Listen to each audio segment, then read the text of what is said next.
ဟုတ်လားကျွန်တော်point ထဲမှာ transition သုံးတာလေးတွေကိုအသေးစိတ်ထပ်ပြီးတော့ဒီနေ့ပြပြပေးမယ်နော် transition ကဒီ slide တစ်ချက်ကနေပြီးတော့နောက် slide တစ်ချက်ကိုကူးတဲ့အချိန်မှာဒီလိုပြောင်းသွားတဲ့ပုံစံလေးတွေကိုပြောချင်တာပေါ့ဒါ slide တစ်ချက်နဲ့တစ်ချက်ဒီမှာဒီလိုအကူပြောင်းလေးတွေမှာဒီလိုလေးထည့်လာတော့ဒါ click နှိပ်မှာဆက်သွားဖို့လောက်ထားရင်အကောင်းဆုံးပဲအဲ့တော့မှကိုကပြောတဲ့အချိန်မှာကိုပြောချင်တဲ့နေရာရောက်ပြီးသွားပြီဆိုတဲ့အချိန်ကျမှနောက်ထပ် click နှိပ်လိုက်ရင်space bar ပဲနှိပ်နေ enter ပဲနှိပ်နေ arrow key တွေပဲနှိပ်နေနောက်တစ်ခုဆက်သွားလို့ရတာပေါ့နော်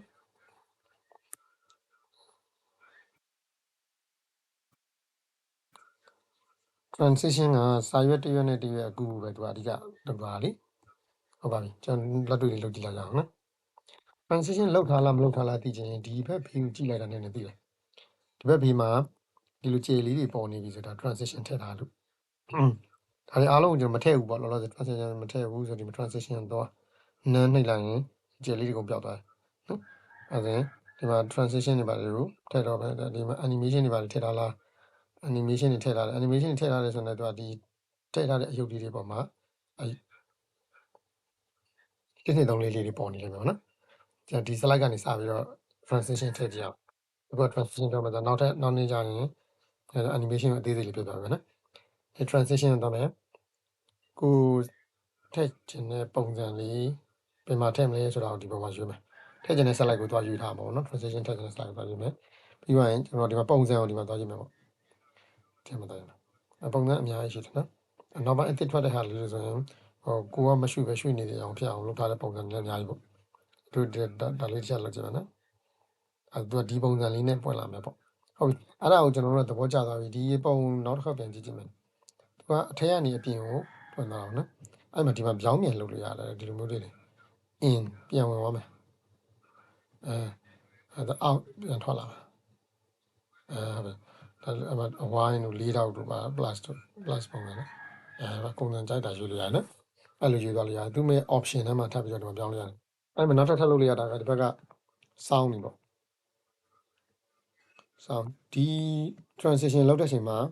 ဘာအတန်ပေါ်မလဲဆိုတဲ့ဟာလေးတွေပေါ့အဲ့ဒါလေးတွေကျွန်တော်ဒီမှာထည့်လို့ရတယ်ပေါ့ကင်မရာဆိုရင်ချက်ဆွေးနေပါပေါ့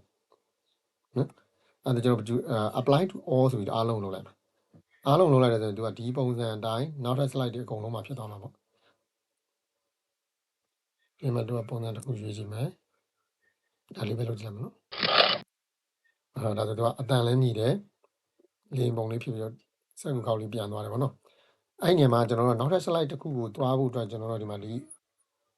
slide က click နှိပ်မှ mouse click ထဲ click ကိုနှိပ်လိုက်မှဒါမှမဟုတ် space bar နှိပ်မှနော် enter နှိပ်မှ arrow key တစ်ခုအဲ့လိုတစ်ခုခုနှိပ်လိုက်တဲ့အချိန်မှာသူကနောက်တစ်ခုရွေးပါမယ်ဆိုပြီး comment ပေးထားတယ်ဆိုဒီနေရာမှာအမှန်ချစ်ကြရမှာနော်မဟုတ်မချင်းမလုပ်မချင်းဒီမှာစာမှလည်းရေးတတ်ပါတယ် wait until a mouse click to move the next slide လို့ပြောတာပါနော်အဲ့ဒါဒီနေရာမှာချစ်ထားပေးရင်တော့အကောင်းဆုံးပဲ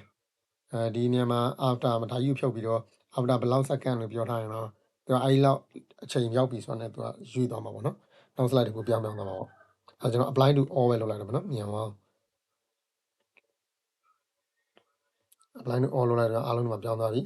တို့ transition ကိုတို့ animation တွေtransition လုပ်ထားတဲ့ဟာလေးတွေကို slide show ကနေပြန်ကြည့်မယ်ဒါဆိုနံပါတ်1 slide မှာပြောင်းတယ်နံပါတ်2 slide မှာနောက် slide မှာ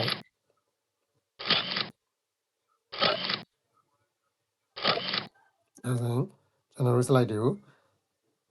transition ထည့်တာပြီးသွားပြီပေါ့နော်ဟုတ်အားလုံးနားလည်ကြမယ်လို့ယူဆပါတယ်နောက်ပိုင်းဗီဒီယိုလေးတွေလည်းစမပြတ်တာမှတင်ပြသွားမှာဖြစ်ပါတယ်